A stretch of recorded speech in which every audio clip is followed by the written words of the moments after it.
The film begins with a young couple watching some late-night horror on TV, when Charley gets distracted by his new neighbors moving a coffin into their basement.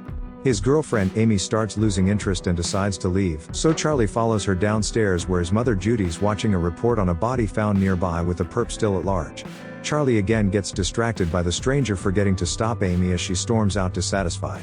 She continues to ignore him the entire next day while Charley's best friend Ed laughs at him for failing his classes. Evil. Arriving home from school late, Charley's greeted by a working girl requiring directions to her new client next door. That night while studying he hears her scream and decides to ignore it as just one of her escapades. The next day at lunch the couple begin making up, when Charley's once again distracted and ignores Amy for a news broadcast. The woman he saw last night was the second victim of a new serial killer in town, who mutilates bodies and who Ed says decapitates them afterwards. Suspecting something sinister about his new neighbors who are currently painting the windows black, Charley attempts to check out the cellar but is caught in the act by Billy, who frightens him off. He spends the night spying on the house until eventually another woman visits the owner. The centuries-old Jerry the vampire notices Charley watching him through the window but just casually goes back to biting the girl. Before Charley's able to wake his mother, Billy's already arrived to clean up afterwards, so he races outside to spy from the bushes. He sees Jerry emerge from the shadows to tell his familiar that he forgot the woman's purse, when suddenly Judy begins shouting at the top of her lungs, alerting the neighbors to Charley's presence, so he runs back inside. His mother doesn't believe him and just thinks that all of the horror movies are getting to his head, while his girlfriend Amy just wants him to focus on her and less on the man next door. Without telling them about the vampire part and just the multiple murders, Charley accompanies Detective Lennox to the house but is met at the door by Billy, who claims that Jerry's not home. Inside, Charley tells the detective to search the basement but lets slip the mention of vampires, instantly making him seen as a prankster by Lennox, who tells him not to call him again. When he leaves, Charley realizes he's now alone with the sun going down and a target on his back, so he rushes over to Ed's house in hopes of some advice on how to fight the undead. Assuming that it's some kind of prank until Charley pays him big with $8. Ed gives him the regular rundown from watching all the horror movies about crosses, mirrors, holy water, the works. The most important piece of information he tells Charley is that a vampire can't enter a person's home without an invitation.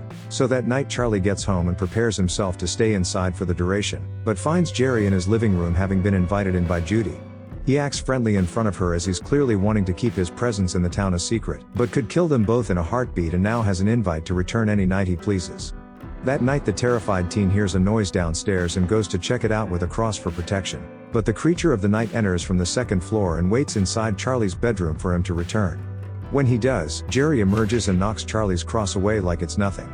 He thinks about killing him for nearly revealing his secret to the police, but instead offers him a deal to forget what he's seen in return for keeping his life. With a pencil to the hand, Charley refuses, as well as reveals Jerry's obvious aversion to wooden stakes and his true vampiric form. His roar wakes Judy, so he returns to his human self and quickly flees as he's got all the time in the world.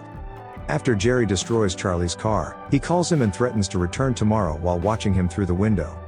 Desperate for any solution, Charley notices the self-proclaimed vampire hunter Vincent on TV and decides to seek out his assistance. Catching Vincent on his way out of the studio, the actor hears the story and refuses to help, thinking that Charley's just another prankster.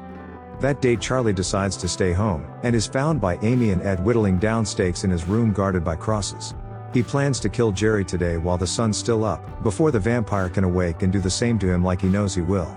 In hopes that he'll help them, the two friends go to Peter's, who thinks them reporters there to talk about his autobiography.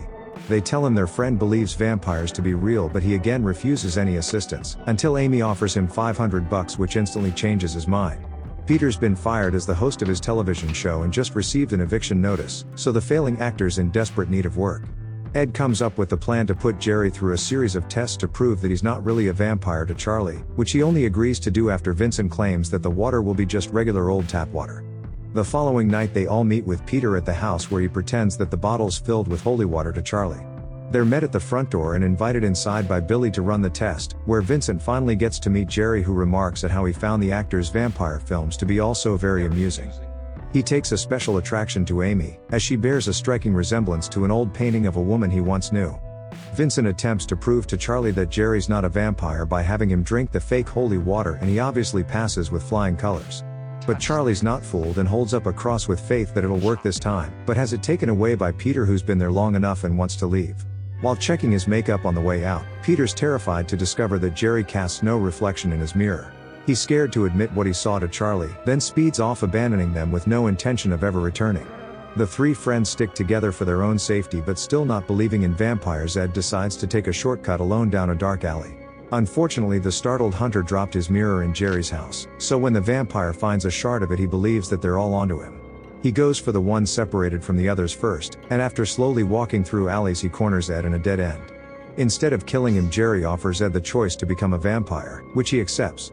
He then goes after Charley and Amy while sending his new servant to eliminate Peter in his apartment. The terrified actor invites Ed inside, unknowing of what he's become when he reveals himself as undead, but Peter just stands there in shock. The vampire leaps at the neck to accomplish his mission, but gets a cross burned into his forehead, showing that Vincent now has faith.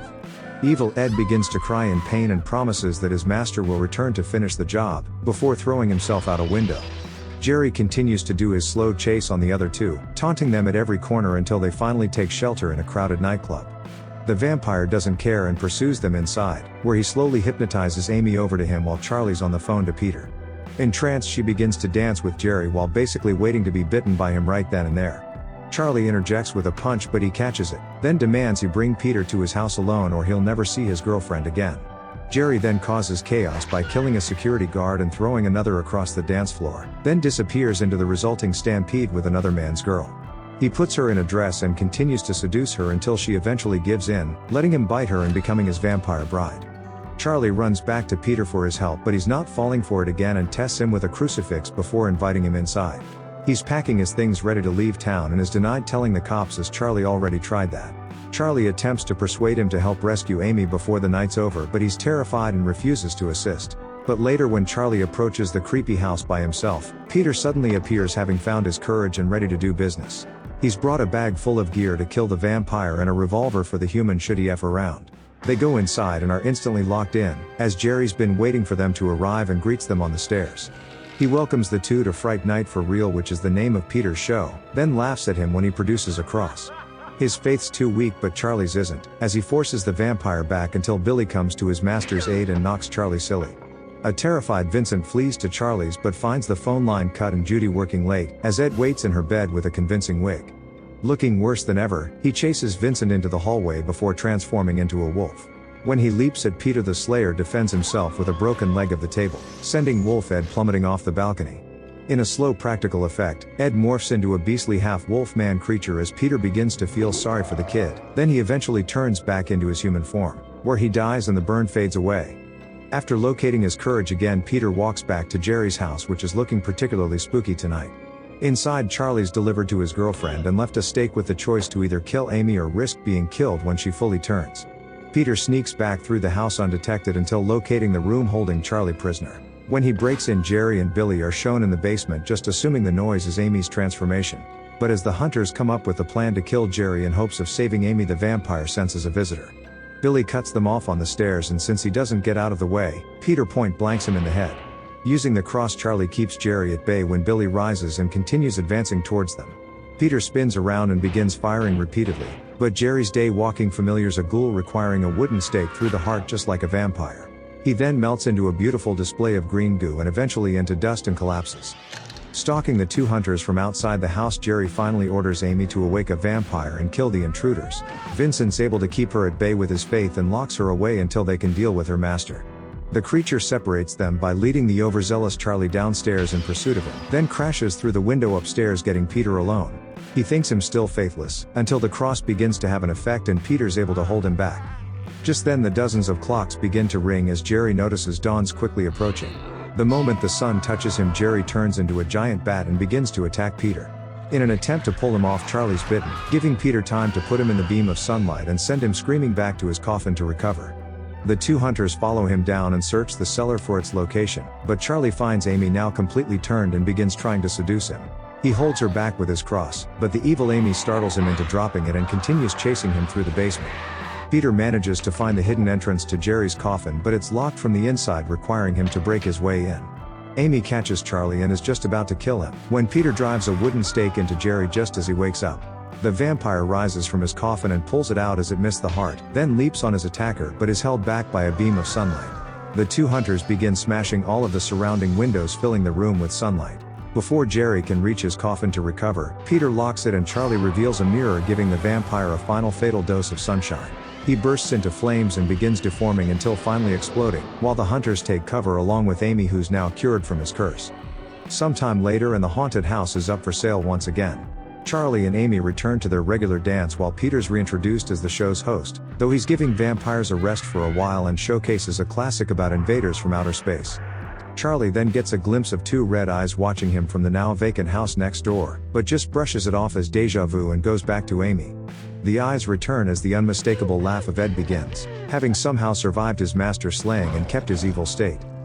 And the movie ends. You're so cool, Brewster! So you made it. I appreciate your time. I couldn't have done it without you. Tell your mother I said thanks.